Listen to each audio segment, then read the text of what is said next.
It's so hot. All right, so I've been getting on calls the past couple days with a couple clients, and recently I've been getting a lot of people asking me like the same questions, and it kind of brought things to my attention. So I thought I'd make a video. It's been a while, um, but pretty much they were asking me like, it would start off with like a message like, "Hey Thomas, are you available?" And I'll go, "Yes, I'm available." And they'd be like, "Are you sure you're available?" And I'd be like, "Yes, I'm sure I'm available." And then they go, "What days are you available? How many hours can you put in a week? Are you really sure you're available?" And I was like, I do this full time. I'm really sure I'm available. Is there a reason why you're, asking me so many times why I'm available?" And they would tell me like, "Well, I checked out your profile and I saw that you're like in your work history, you had like 40 jobs in progress. So I thought you'd be busy." And that kind of, you know, brought this to my attention.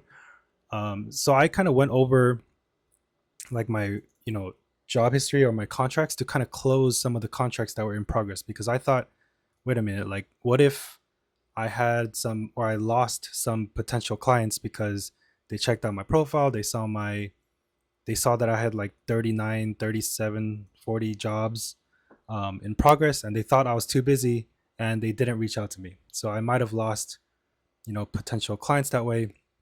So I went to my contracts to kind of close some of them down. I closed these two, and you notice like this one was December 12th, 2023. This one was November 14th, 2023. So these are all really old jobs. They are all completed pretty much. I would say out of the 37 jobs in progress, like 30 of them are done, and I could close them. Um, so I went ahead and tried to close, or I was going to go on a list of closing all the jobs that I was done with, and I closed these two. And then that kind of got me thinking of like why I had so many jobs in progress in the first place, even though they were already completed. And then it reminded me of why I did that, and I kind of wanted to share it in this video. So basically, the reason why I have, or I keep jobs in progress, unless like the client ends the contract, or unless I end the contract because the client tells me that they want to leave a review or something like that, I typically just keep the job open for two reasons. One, which is what I tell my clients if they ask me, I tell them that it's because the client might come back. So the reason why I leave these jobs in progress, or I leave contracts open, is because the client might come back, and instead of starting a new contract like every single time, we could just add hours onto the contract that we already had, or add a new milestone onto the contract that we already had. It just makes things easier for the client, so that they don't have to create a contract every single time. So that's why I leave these open. That's one reason why I leave these open, and that's what I tell my clients. So if a client comes to me and asks me why I have so many jobs in progress, I tell them that they're pretty much all done. I just leave them open just in case a client wants to come back. So yeah, that's one reason. But the main reason on why I leave these so many jobs, or pretty much all the jobs that I can in or open, is because of this right here. It's these five little stars. All right, so the reviews. So every time you get a review, whether good or bad, it shows up. Your most recent one will show up at the top. So every time you get a review, every time a job ends and the client leaves you some feedback, it shows up right away on in your work history. Now this can be good and bad. Obviously, good if it's a good review, but bad if it's a bad review. Because if you get a bad review, no matter what the price is, like I could have a bunch of hundreds of dollars of jobs, or $1,000 jobs with 5-star reviews. I could have one star review with like $10. Let's say this was $10. It'll still show up as a 1-star review, and it's still gonna affect my profile, because a client's gonna come look and see that I have a 1-star review. They're not really gonna pay attention to the price. Maybe they will, but it still just doesn't look visually appealing having that 1-star review. Even though you've made thousands of dollars with 5-star reviews, this one $10 job with a 1-star review can visually at least affect your profile. So why am I saying this? The reason why I keep these jobs in progress is because I noticed that every time I close a job, whether or not there is a review in place, it pushes the first job down. So let's say this review right here. Um, so these two jobs that I just closed like 20 minutes ago. So this job right here was the first, right? This job showed up on top right here. But because I closed these two jobs like 10, 20 minutes ago, it pushed this job down to the third spot, right? And if you notice, if you scroll down, there's pages. So page 1, 2, 3, 4, and every page has 10 jobs that show up. So 1, 2, 3, 4, 5, 6, 7, 8, 9, 10. So every page has 10 reviews that show up. And what I noticed was, so I got a bad review because I was just starting out. I didn't know what I was doing. I pretty much deserved the bad review. But anyways, I got it, and it showed up right here. Um, and at the time, I had like 5 jobs in progress, and coincidentally, I closed all of those jobs around the same time.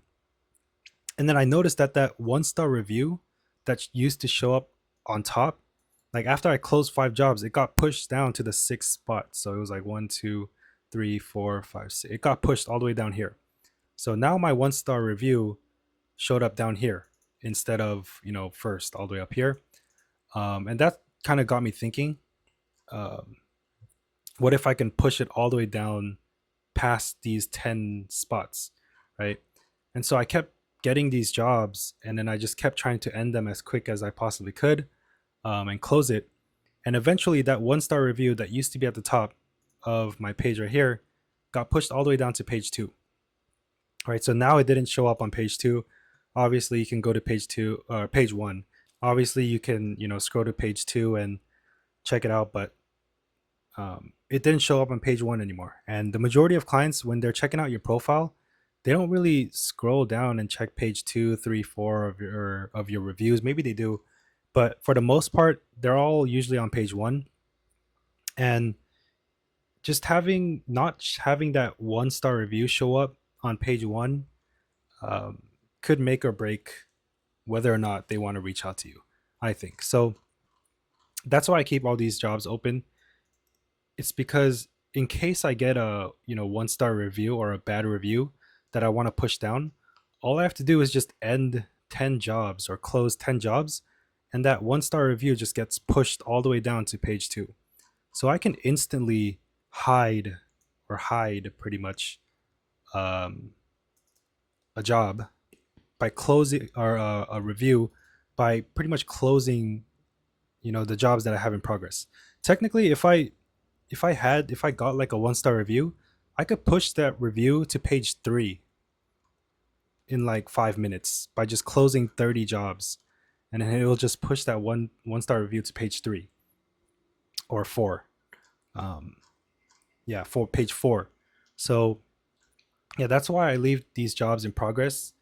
Um, there's a bit of pro and con with it because obviously I can lose out on potential clients, like I said, because a client will see that I have 37 jobs in progress and they might not reach out to me.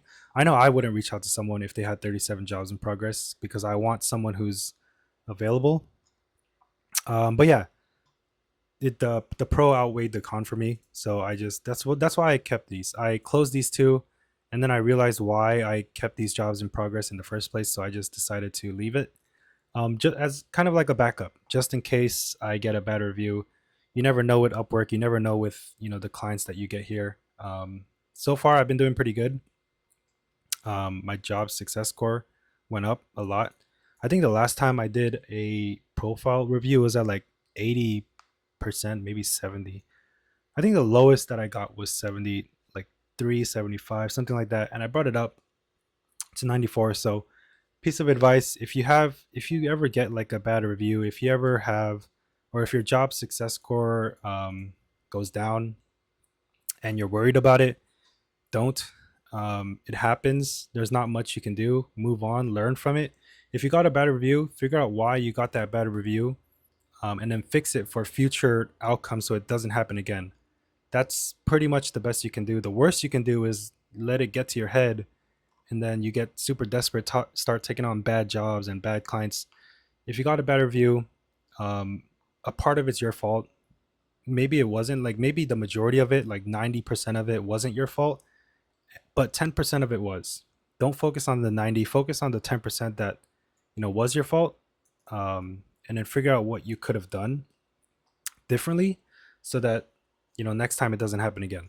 So for an example, that one star review that I got, when I first started out, what I learned was to not take on cheap clients, because cheap clients are like, they're stingy and they expect the world for the smallest price, and they're entitled. It's just how it is. So I tend not to take on cheap clients. Ever since then, I got more picky with the clients that I take on. Just an example, but figure out what you can do with that situation. And also the job success score, don't think too much on it. These things update every 2 weeks also, so keep that in mind. If you might realize, like, or you might check one day and then your job success score like changed randomly, even though you never really closed the job in the past day or two or whatever. It's because in the past 2 weeks you did close a job and the client left you some feedback, good or bad, and then it affected your job success score. So keep that in mind. um, yeah, you can always bring it back up. Again, my lowest point was at like the low 70s, and I was still getting jobs. It was harder for sure, but I was still getting jobs. You can still get jobs with lower job success scores. Just keep going. And yeah, that's pretty much it.